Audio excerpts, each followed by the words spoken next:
We will jump right on into this right now, from left to right on here, Donald. I've been told I have a face for radio, but Brian Hauswirth has a voice for radio, so we're happy to have Brian here from Missouri Net. And next to Brian is Joe Mannies, who Joe and I have known each other a long time. Yes. Yes. But look forward to hearing from Joe and from St. Louis Public Radio. And in my immediate right, David Drebes, who is a blogger extraordinaire. If you don't get Missouri Scout, you should.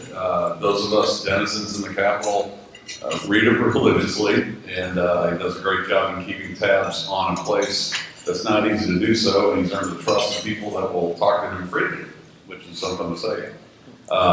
With that, I'm just going to kick it open right now. We're going to be electing a new governor, and we had a four-way Republican primary for governor in August. And Eric Greitens won, and he beat three seasoned veterans of the political arena and beat them by 10 points. And I'm just wondering, start with you, David, did anybody see this coming? And what are your thoughts on that margin? Thanks for having me. Thank you, Joe. You're next. I wish. You're great. I'll tell you who saw it coming. I saw it coming. 3 or 4 days beforehand, we did a poll. And Greitens, who had been sort of locked in this thing, sort of went up. At that point, I think he got 29 to 20 something, couple of excited. And then I saw Greitens lose it. So he said it doesn't count. if we did the poll and I thought, these polls sometimes are wrong, I don't think that's right. There's no way to just when I'm like that now at the end. So the reason I think Greitens is going to win is because I just figured, for 6 months I've been talking to Republicans, sort of insiders and rank and file people, and they all knew he'd been a Democrat, and they all knew they didn't know that he didn't even submit the questionnaire to Right to Life, and like all these things. And I thought, word will get around that these primary voters, they talk to each other. I thought, it doesn't matter, he has massive amounts of money. I just didn't think he would pull it off. So yes, I was one of the surprised. And I'll hand it over to him. Joe. 6 months before, I was convinced that it was Lieutenant Governor Peter Kinders to lose, and I still believe that was the case, just that he lost it. Because geographically, I figured, okay, 3 of the 4 candidates were from the St. Louis area, talking about governor. So I figured they're going to split the vote, and there was the suspicion about Greitens, closet Democrat and all that Kinder would pull it off. But while he did get some money at the end, I don't think he had strong enough ads. There were 2 things in Greitens' favor. One, the guy had terrific ads, and people may say that's superficial, but that's what sells. And whether one likes the ads or not, they caught people's attention. The second, he was an outsider, and this is the year of the outsider. You look up and down the ticket from Trump on. I think that's the main reason that Trump won the nomination on the Republican side. And I think so.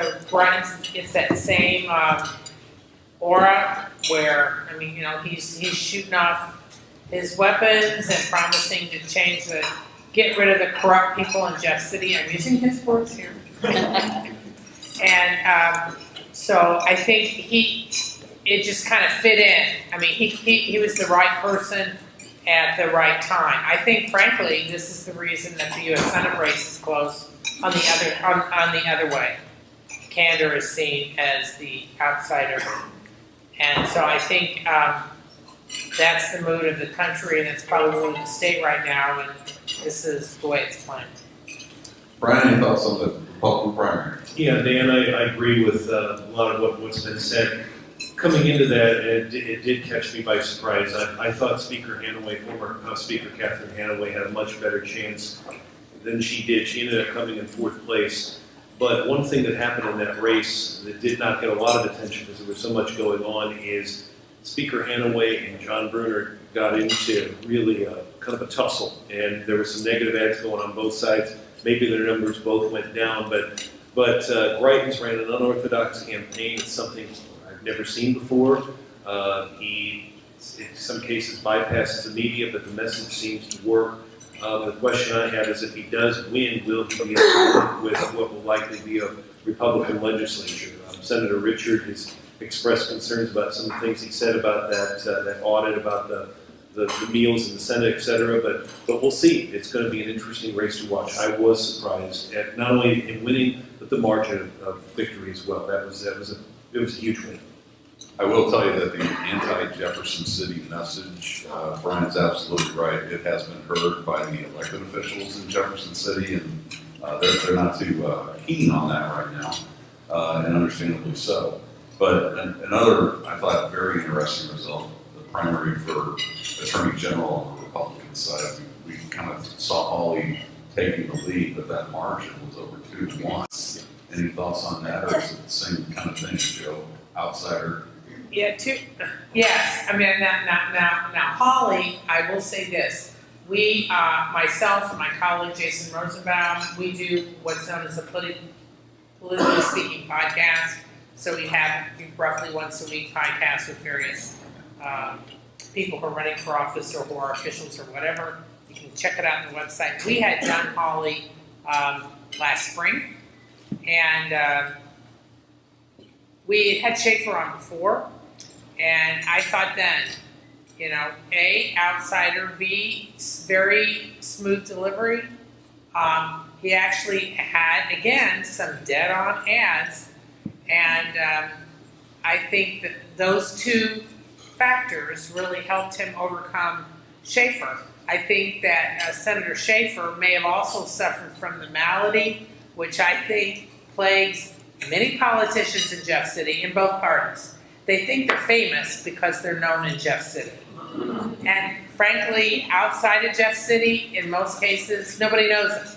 And I've seen that from, how many House speakers have run for statewide office from both parties? I remember Steve Gaw back in 2000, and they lose. And they think that everybody knows them, they don't have to do a lot of campaigning or whatever, or enough strong ads. And I think that, I don't think Schaefer realized the danger we're talking about, trying to get the primary votes that Hawley was posing. Plus, Hawley had some strong alliances with some various conservative groups. So I think Hawley is going to be a real challenge for the Democrat, Teresa Hensley. I think, this is going to be an interesting race to watch. So we've talked about a couple primaries that were better. You might remember the AG's race, talking about we had Chinese, we had Mandarin being spoken in an ad in Missouri, and charges of colluding with terrorists. On the other side, Chris Koster had no opposition. He cleared the field. Any thoughts on how he did that and what that means going into the general election? Well, the Democrats had kind of settled on him a couple of years ago, but I think Koster can suffer from the same thing. He's known in Jeff City. He's really not as known as well as he thinks. He was, if you look at his legislative career, he served one term in the state senate from western Missouri, Cass County. He was a Republican for 3 of those years, switched over as a Democrat in the final year. Does that mean they had 2 terms or 1 term? Well, yeah, because he did finish a term. But a lot of people thought that when he ran against Mike Gibbons for Attorney General, well, first of all, he had to win the primary in the Democratic primary in 2008. He faced Jeff Harris and Margaret Donnelly, both very well known, and he blew them both out. So he's formidable. He's a tough campaigner, but the Democrats kind of cleared that race for him. And the thing that amazes me about Chris Koster is he's been able to get some endorsements that Democrats have not been able to get. The big one was the Missouri Farm Bureau endorsement. I was at Farm Bureau for that, and Brighton's and Koster were both there. That was huge. But also, Dan, I was at the state fair the day of the governor's ham breakfast. In the commodity groups, which generally endorse, at least the years I've covered them, endorse Republicans, overwhelmingly went for Koster, and that's a big deal. So he's doing well. there's one thing I'm going to be watching closely, and I don't remember the report I saw, but it was somewhere in the St. Louis area. Congressman Lacey Clay was quoted as saying that Koster's taking the African American vote for granted. Maybe that was Our Joe's. podcast, Yeah, our that was, podcast. good job on that. But that, that's the kind of thing that clearly Koster will have to look at. That could be potentially an issue down the line. But for the race, he appears to be strong, especially in roads. David, any thoughts on that, or are the types of ads you're seeing also in the good progress? Yes, I do have some thoughts on that. So, there are three main constituencies for the Democratic Party that, are loved depending on where you are. There'd be the unions, the trial attorneys, and then the teachers, which you guys are part of the unions. But those are three sort of core constituencies. Democrats know that without the governor, they're just blowing out of the water. When you look at veto session, their expert witness bill as part of the trial attorneys or the right to work. They've got super majorities of Republicans. Republicans take the governor's office. You can run the table. It means whatever you're dreaming, you wake up and it actually happens. You love this, right? It's not just like you have to fight for incremental things. You could just run the table. Vouchers in the school systems, teachers are worried about. What you do on tort reform, Part 3 or whatever. It's the whole gamut. So Democrats know they have to hold the governor's office until the pendulum swings back somewhere around 2075, and Democrats can reassert themselves in the legislature. And so that's why you have this sort of team effort to clear the field. Koster, of course, is part of that team. He's putting his hand on your shoulder, looking into your eyes, and he's able to do that. He did that, well, I don't really know, but I would imagine he did it with Clint Zweifel, and sort of bandied this idea we run as a slate, governor, lieutenant governor. He won people over, even if he's a relatively recent Democrat. So it's so important that the Democrats hold on to the governor's office if they really want to clear that field. Now he's up. Who knows, what poll you're looking at, 6 points, 7 points, 10 points on brightness. But, have there been any tough ads on Koster? This is probably as far as that margin gets, and from here it tightens. And we'll see, could be Democrats' worst nightmare, Brian mentioned the right to life endorsement, Brian mentioned the commodities groups and the ag endorsements. We talked a little bit about the right to life survey that Eric did not fill out. Is what's going on in the electorate trending above that typical norm of you got to get some endorsements? Obviously, we endorse in this, but are you seeing a different feel out there with the voters that they just don't care? They've had it so much that they're just doing their own thing. Yeah, it's a great question, Dan. It's so hard to, and I don't know if there were other factors in that or not. In some of the races that some of it got very negative, and I don't know if the endorsements got lost or not, but in that Schaefer-Hawley race, one thing I'll point out is that Schaefer in that race had a lot of going into it, had a lot of the ag groups behind him.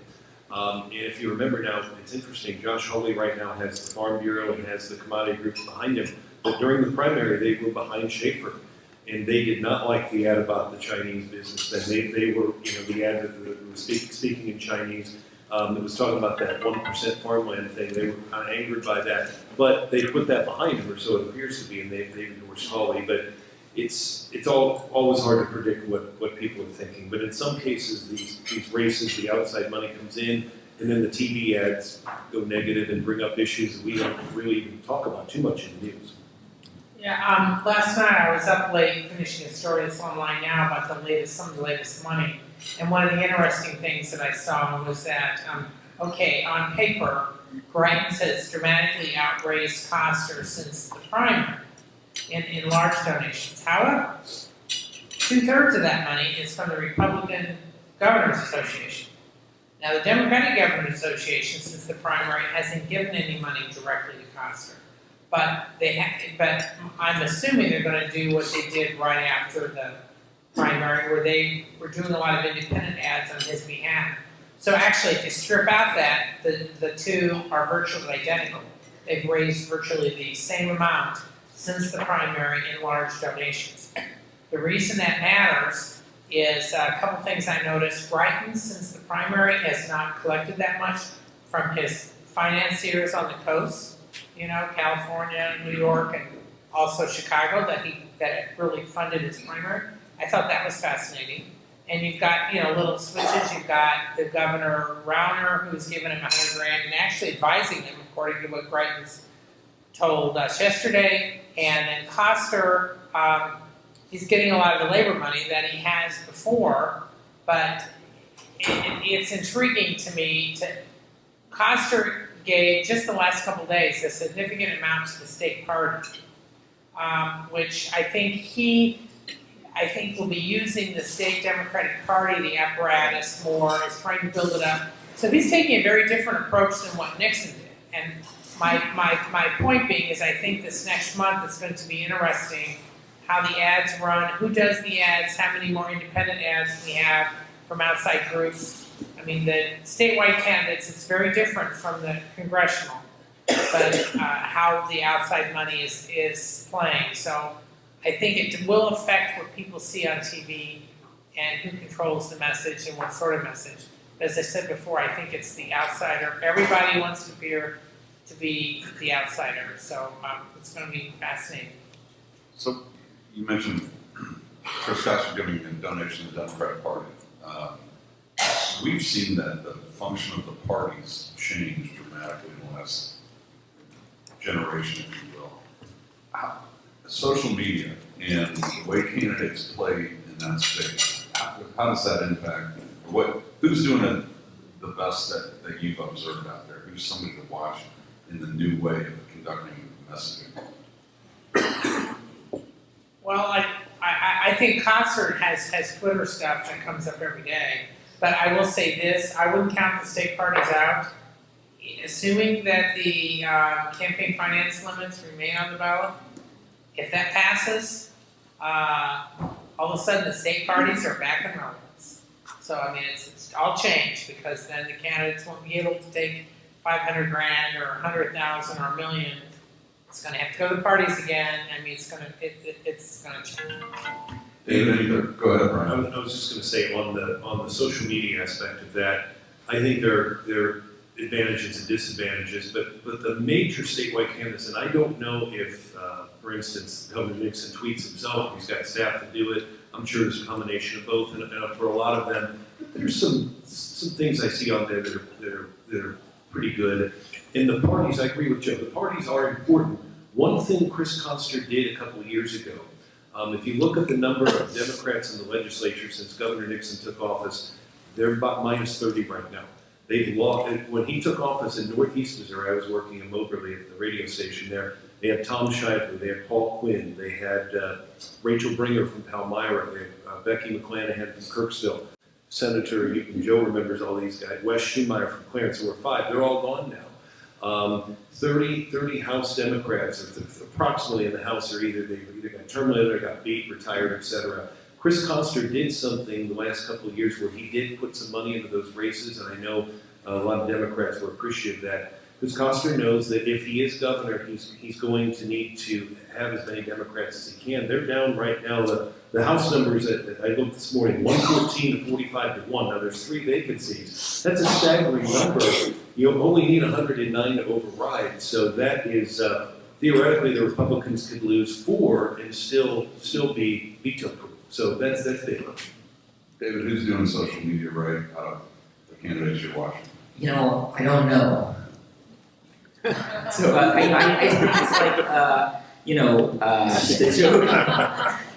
There's Richard Calloway is the mayor's PR guy in St. Louis City, and I heard you said once, yard signs don't vote, someone had said, and his reply was, that's true, but I like the candidate who's got the yard signs, has the phone banks, has the website. Basically, it's one more thing. So I don't know that social media is sort of winning people over, but it's just one more component. You've got to have that, you got to have the mailer, you got to do door-to-door, it's just one more thing that a candidate has to do to sort of do the full court press to try to win the whole. I mean, you'd think all the money we spend on elections, we had some grad students somewhere who would quantify, come up with some sort of model that would quantify what inputs are actually matter or not, or do these endorsements matter or not. I mean, but we're still sort of flying blind here. I mean, it's pretty remarkable. We spend all this money, we don't know what is good money spent and what's not good money spent in campaigns, I think. Yeah, I mean, it does TV works. Yeah, TV works. Yeah, it does surprise me that Koster is the only one with a regular presence on social media. I'm not sure if he doesn't. I know this sounds snarky, but he refers himself in the third person in Twitter. So he needs to get away from that.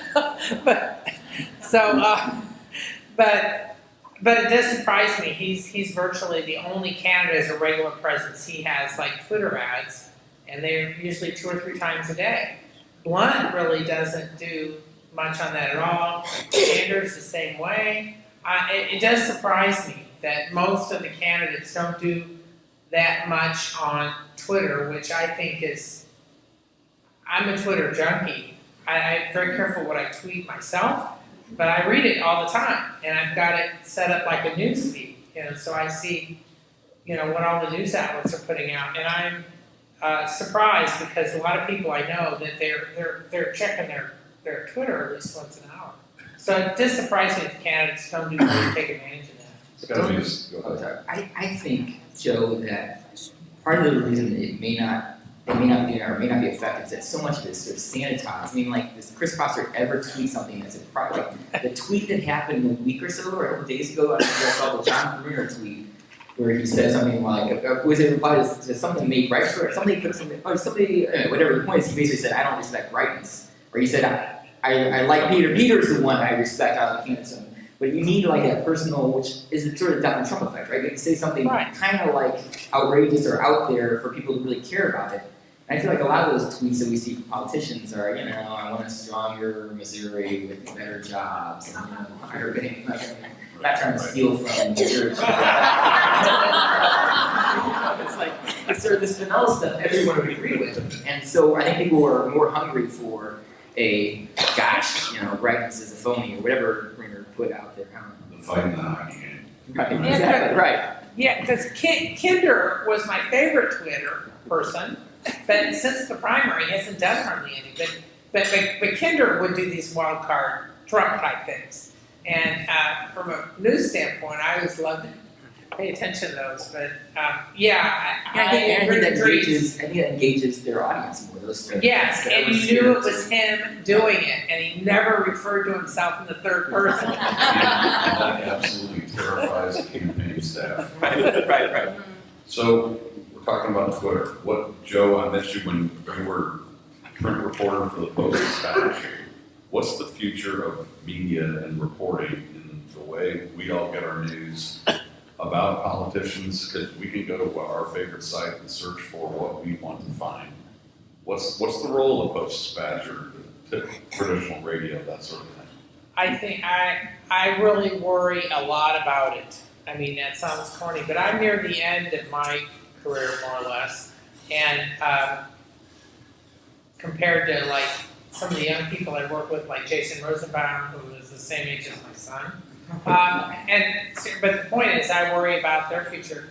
I mean, in the last 10 years, the news media, especially print, the stats have been decimated. There have been so many reporters who either gone on to other things or just said to heck with it, taking the buyouts. And I think that some of these news outlets, I mean, I'm not going to put out any figures, but what I heard from a friend of mine who's an editor at the Post, what their circulation is now, I was stunned. But the point is and we have to fight it too. Now, right now, St. Louis Public Radio, we're doing pretty good. Actually, our last survey, we had more listeners than came west during key drive times. And we've been able to do that. I mean, we've been lucky. We have good donors who help fund our operations. We don't use public money, but I think it's a real challenge. I think how to monetize it, how to make money off of these things that these sites that you're looking at, how to make money off of Twitter when you have millions of self-made people just putting out information. Some's good, some's not. I think it's really, really tough for the businesses and for the employees in the news industry. I think it's going to be another 10 years before things shake out. And I worry about that because I really believe, you don't have a freedom of the press, or you don't have a strong press. You look at the countries in the world that don't. And I think it's a real threat to democracy. I really do. Brian? To have. Yeah, I agree with a lot of what Joe said. I mean, very well said. I started, my first full-time job, Dan, was in 1993, and I was at a small town in northwest Missouri called Carrollton. People know where that is. I got in during the flood, and right towards the end of the flood of 1993. Remember, there was a typewriter in the newsroom. I mean, it might as well have been 100 years ago. The technology has changed. I don't think we really had internet or anything. I don't remember that for a couple of years after that. But in terms of what I remember is a lot of those rural stations in the area had 2, 3, sometimes 4 news people.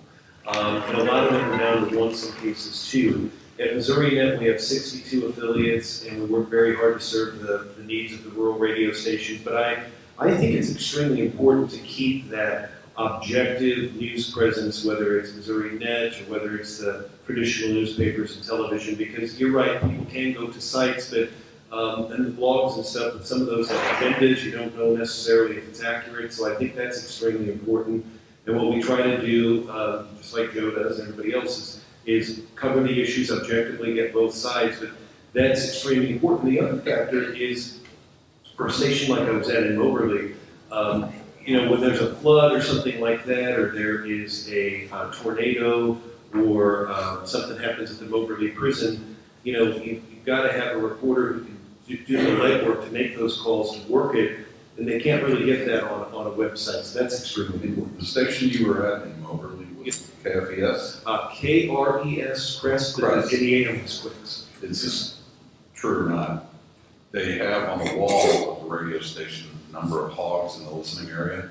I think actually that it's an old thing, but I do think that's still there. And I think that in cattle too, I believe, is like it's all site. David, your thoughts on that? I believe we're going to enter the golden age of journalism. I just feel like this is the best time to be bullish on it. So generally, the old adage is that you're wasting half your ad money, you just don't know which half, so you have to buy these ads money. Technology at this point now, I guess what I think is, and I'm not saying this, I don't mean this to be mean, but I think newspapers, were sort of fat and happy because they were not providing as much value to the readers as they assumed they were. Now there's a chance to provide that value because you're clicking, you have eyeballs, you can track, if they go to that ad, if they click on that ad, they buy that thing, you can suddenly deliver value to your advertising audience, much more valuable. And when you're creating value, eventually that's going to work, that's how, and eventually that will write everything, delivering that value. Newspapers, I think, I was never part of it, I remember to journalists who don't know anything like that, it's easy to make predictions. They, I think that they have,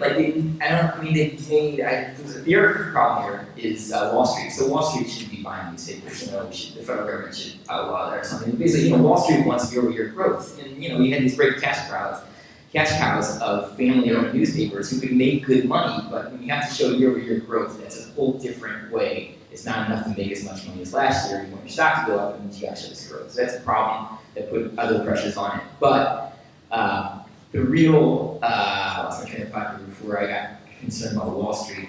I feel like I'm reading here.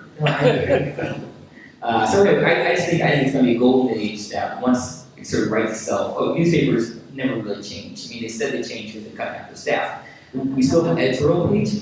It's just not like something that readers want a branded person. So the reporters need to become brands. I care what Joe Mannies writes about. I don't care about National Public Radio, which is sort of the way it is. I have the mighty Jason Rosenbaum. I care about what these folks are covering, what they write about. If Joe would write an editorial, I can read it. But I don't care what 3 people anonymously people pontificating on. I think there's fundamental changes like that to give the audience what they want and the advertisers what they want. I think it's going to be great. It'll happen. It has to happen. And I think it'll be great. Yeah. Very good. Now, you do a poll every week, roughly. What is the future of polling? How do you get it to be dependable and accurate in these days when a lot of people don't even have a landline? How do you do it? So my poll is not accurate. I had a guy who I trusted who did polls, and it was costing me $2,500 to do a poll, and I can't afford that. So I got Remington, which is owned by Jeff Rowe, who's a Republican. So there you go already. To my polling, they only do landlines. They could do cells, but that would cost me a lot more. So we do landline polling, which is those annoying things that come in and press 1, do 3, do this, do. And I had all these conversations with them, like, okay, it's gonna work. Oh yeah, it's gonna work, no problem. But I'm not. It's hard to get younger people. So when you poll, you want to get a good sample. Younger people, I still have a landline, but most sort of, I guess I'm 45, right? So I'm not younger. People 10 years younger, they don't have landlines, so I can't reach them. Their responses are the responses not being taped, but I hate to put words in their mouth. But the idea is that, look, we will weight that enough, but those folks aren't really voting, and it'll be fine. And I mean, we had Howie taking this huge lead, a couple days before. I thought it was crazy, right? Like, they've been okay, So Remington was yeah, pretty accurate. it's been accurate. It's been accurate for me, or I wouldn't keep putting it out there. But I do understand the limitations of polling generally of what I do, and I never believe polls and numbers, right? Right. Yeah, while I was at the Post-Dispatch the last 15 years, I had been sort of overseeing the polling operation, because we used to do universities and they were like notoriously inaccurate. And so in the 90s, when we had money, it was kind of the newspaper's heyday. It was like, look, if we're going to do it, we need to get professional firms. And while Missouri was a battleground state, it was terrific. I mean, it was great because pollsters gave us good deals because they wanted to poll Missouri. So, and so they could include it in their, the battleground stuff. And but I think that this problem that Drebes talked about, millennials, both of my kids who are lawyers. My son does have a landline, but I don't think he ever uses it. My daughter and her husband do not. And I think increasingly, I was shocked that Remington was in the ballpark. I know Roe, but because I don't like these automated polls, they really don't have a good overall accuracy rate. But I think the future of polling is more difficult because, like I said, almost everybody under 40, under 35 for sure, they don't have landlines. And so I think they're going to have to figure out a way to reach them. The online polls, I think, are really notoriously inaccurate. And you even saw this Monday night after the first debate.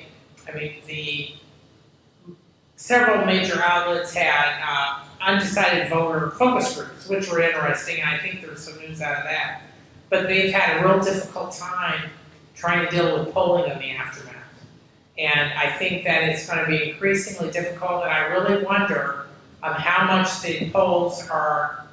They may be undersampling different things, and I won't bore you with the details, whether or not people want to be honest when they're talking about who they're going to vote for, but I really think they're undersampling millennials and weighting where you kind of double the weight so the overall sample is similar. I think that's dangerous in the long run as far as accuracy. So I'm real curious to see, we'll know on November 8th how accurate they ended up being, but I'm just wondering. So we've heard you're the outsider. You see Trump, you see Greitens, to a certain extent, Holly or Kander, like I said. Does it ever revert back to does it ever revert or change to that incumbent has done a good job for us, we want to keep him in, or do you always see this anti-establishment from here on into the future? Any thoughts? It's a great question, Dan. And we can say it's the year of the outsider, and it is, but realistically, if you look at the 8 congressional races in Missouri, all 8 incumbents almost certainly will be reelected. Lacey Clay had a challenge from Senator Chappelle Lavelle, but he won that. He'll obviously win his general. So you look at that, and then you look at the state senate races. I crunched the numbers yesterday. 17 of the 34 Senate seats in the state senate are up for grabs.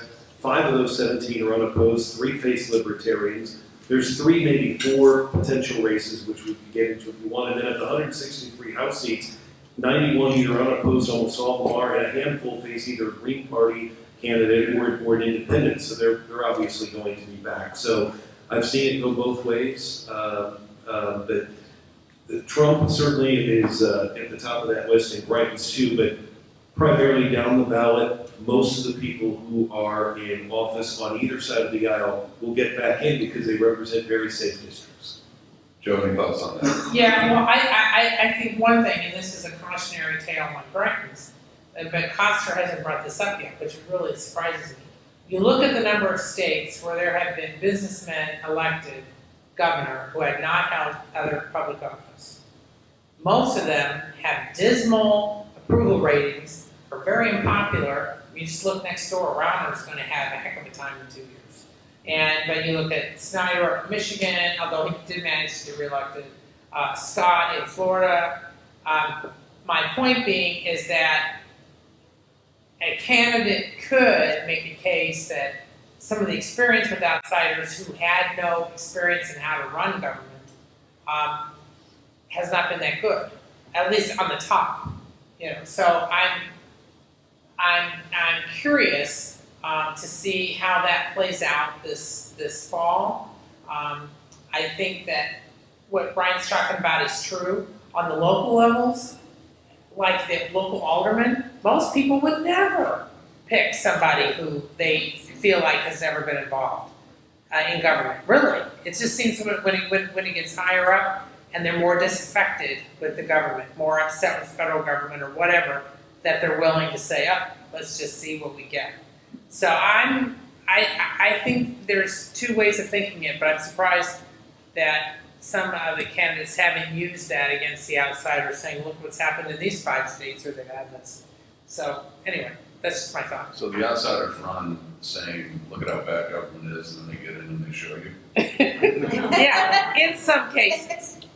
PJ, or go ahead. I think I have no reason. I mean, that's just my gut. I have no empirical evidence on what I'm about to say, which is that there's like a heavy pessimism. We need a Ronald Reagan optimistic, more in Europe thing again. And instead, I talk to my parents, I talk to grandparents, people who lived through the Depression, and when we had a guy named Hitler trying to take over the world, and they think like the world's coming apart now or something. I mean, it's as if there's this thing that China's eating our lunch, all this you never guess that unemployment is where it is, or that that the economy's been growing. I mean, there's this heavy pessimism that seems to have really fueled. And it's different than the Tea Party when we had unemployment up at 7 or 8%. That's when the national debt was rising. It's surprisingly the right track, wrong track has not flipped, even though we've had a growing economy now for 4 or 5 years. We need someone to remind everybody that we still do lead the world in all the important growth areas. Consumer, brand names. People still want Levi's and Pepsi across the world. We still are leading communication technology, healthcare technology. All the great growth areas of the next century, America is still leading them. So I feel like nobody says that. Instead, it's about somebody spending too much money every day in their office or something. Well, the two parts. Do we ever get to a point where there's a true bipartisan solution? A lot of politicians say, I have a bipartisan bill that one person from the other party voted for, as opposed to any sort of significant number. How do you get to a bipartisan solution these days when it's sound bites and constant warfare? Again, a great question. I'll go back a couple years ago, and I covered a number of governors. Governor Mel Carnahan, Joe remembers him probably, in all the governors I've seen, probably was down in the Senate House more than anyone else. Now, granted, he did have a Democratic legislature. He did not get everything he wanted through. Collective bargaining was one thing he really pushed and never was able to get that through. But he did work, and he was in the chamber a lot. And the Republicans sometimes supported him, sometimes they did not. But you go back to those days, and we had, sometimes we had a few liberal Republicans, and we certainly had some conservative Democrats. Most of those are gone now. So the Democrat caucus primarily is liberal, the Republican caucus is very conservative, and there's not a whole lot of moderates left. If Coster wins, he will, I would think, work closely with the Republicans, certainly on agriculture. I think he'd work with Chairman Reibold over at House Agriculture and Brian Munzinger. If Greitens wins, how will he work with Democrats? I don't know, but I'd also be interested to see how Greitens will be able to work if he wins with the Republicans, because this stuff about the culture of corruption, while it plays well, I'm sure, with some voters, it has, well, in some cases, angered some of the Republican lawmakers. But there are, on the veto overrides, I covered the veto session a couple weeks ago, there were a handful of bills that did pass, I guess you could say, in the House with bipartisan support. The ag bill specifically, Stephen Weber, Kip Kendrick, and Ben Harris, two from Columbia, one from Hillsborough, did vote with the Republicans to override. Employee stock option. Exactly, yeah. And then Bill White and Jay Barnes voted with Nixon on a couple of those as well. But most of them were on party lines, most of them. I'd say 2 words, term limits. I think term limits, now I'm not gonna say they're good or bad, because there's two sides to it. But one definite, undisputable result is that people are not in there that long. Because they're not in that long, it doesn't pay for them necessarily to try to reach out much beyond their base. Many, especially in the House, they're looking at maybe running for a Senate seat. Everybody's looking at either running for getting another office or becoming a lobbyist, where the big money is. So the result is that everyone stays in their silos more. And whereas before term limits, and again, there's many flaws with the before. I'm not saying it was the golden age, it wasn't. But the result was that there were friendships, there were alliances that were forged across party lines for various reasons, and it made sense for them to try to keep that up. Now, nobody's there long enough, so I think the leadership of the House and Senate wield more control over their caucus, and it just happens because people come in, they don't know that much, that's who they look at, and the lobbyists. When I want to know what's going on when I'm in Jeff City and I usually work out of the House gallery, I'll run down to the 3rd floor, to that open area, and find out what's really going on, because most of the lobbyists are former legislators anyway. But I think you've really seen a change in the last 20 years in who wields the power in Jeff City, and until that changes, I just don't see people getting outside their silos that much. We'll kick it to Dave, then we'll open it up for you all to ask any questions that are on your minds. When I took an economics class in college, the professor stood in the front of the room and said, "Are taxes good or bad?" And we all said they're bad. And he said, "No, it depends what kind of tax and what's it being used for." And we've got this. It's just become sort of this. The thought towards one that taxes are bad, and so when you have what would be just basically like a technical problem. Hey, look, we've got to improve our roads, or hey, we've got to get broadband service to rural areas. Like infrastructure things that are really just problems. This is what we need to do, this is how we're going to pay for it. We're having trouble with the paying part of it, because part of it, I think, it really is term limits. I really do think it's that people are worried about taking that bad vote where they voted for a tax and it's going to handle them in the mail or on TV. I just think that we're so afraid of doing that, we can't do this bipartisan thing where, hey, here's a problem, here's how we're going to pay for it, here it makes sense for the next year. Do we ever change term limits? Polling would say no, but people change over time. I think it'll be a long time if that ever happens in Missouri. I think the one interesting thing is that after that first wave in the early 90s, where there was a big wave of various states adopting term limits, that stopped. There hasn't been a state that's adopted term limits probably about 15 years. And so at some point, there may be a move in Missouri to at least extend. They've toyed with it, extending it to like 12 years in each chamber or something like that. That might happen, but even then, I think it may be 10 years before that happens, if it does. So I just, right now, I don't see the power. The power shift has gone from the legislators to the lobbyists and to the bureaucracy. The executive branch, really, all the staff people. And especially because many staff people stay there for decades, regardless of who's at the top. And I don't see that changing that much, at least for the next 10 years. And the other thing about that is pre-term limits. I covered, Joe remembers some of the names as well. Gene Copeland stayed in the House 28 years, had no interest in running for the Senate. And there were people that stayed in the House that just stayed there, and the people in their districts liked them, kept sending them back.